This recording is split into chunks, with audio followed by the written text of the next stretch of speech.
Welcome back to our channel. So 136 counting కేంద్రాలు ఏర్పాటు చేసింది ఎలక్షన్ కమిషన్.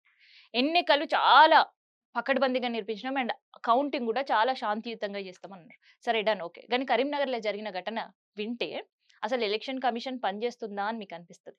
ఎందుకంటే ఒక్కసారి ఎన్నికలకు సంబంధించిన ఓటింగ్ అయిపోయిన తర్వాత బ్యాలెట్ పేపర్స్, బాక్సులు అన్నీ కూడా భద్రపరచడం, స్ట్రాంగ్ రూమ్‌లో భద్రపరచడం, దానికి సీల్ ఇవ్వడం, మళ్ళీ తర్వాత ఎన్నికల అధికారుల సమక్షంలోనే ఆ తాళాలు ఓపెన్ చేస్తారు. కానీ ఆ తాళాలనే మర్చిపోయే పరిస్థితి.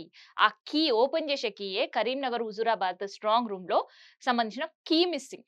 అక్కడ లేట్‌గా ఇవాళ కౌంటింగ్ స్టార్ట్ అయిన పరిస్థితి. అయితే సరే లేట్‌గా స్టార్ట్ అయిందా కౌంటింగ్ లేదంటే తాళం వేసిన కీ మిస్ అయిపోతే తాళం పగలగొట్టి గడ్డపారతో అక్కడ కౌంటింగ్ స్టార్ట్ చేశారని పక్కన పెడితే, అట్‌లీస్ట్ ఎలక్షన్ అధికారుల తీరు ఎంత నిర్లక్ష్యంగా వ్యవహరిస్తున్నారు ఎన్నికల పట్ల అనేది ఇదొక నిలువెత్తు నిదర్శనం. ఎందుకంటే మద్యానికి సంబంధించి కావచ్చు, డబ్బు పంపిణీ జరగకుండా చూసుకుంటామంటే నోట్లకి ఓట్లు రాలే పరిస్థితి చాలా ఆహ్, కనిపించాయి. ఆ తర్వాత ఇగ మద్యం అమ్మకాలకు సంబంధించి అయితే ఏ రోజు నుంచైతే మద్యం బ్యాన్ ఇక్కడ ఈ రోజు అమ్మకాలు ఉండవు అనుకున్నారో, దానికి 2 రోజుల ముందు ఒక రికార్డ్ సృష్టించింది అక్బరీ శాఖ మద్యం సేల్స్. సో, అఫీషియల్‌గా అక్బరీ శాఖ కోట్ల రూపాయల మద్యం సేల్స్ జరిగింది.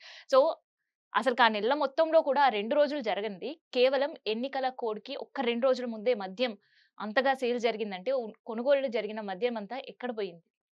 అనేది ప్రతి ఒక్కరికి తెలిసిన ఓపెన్ సీక్రెటే.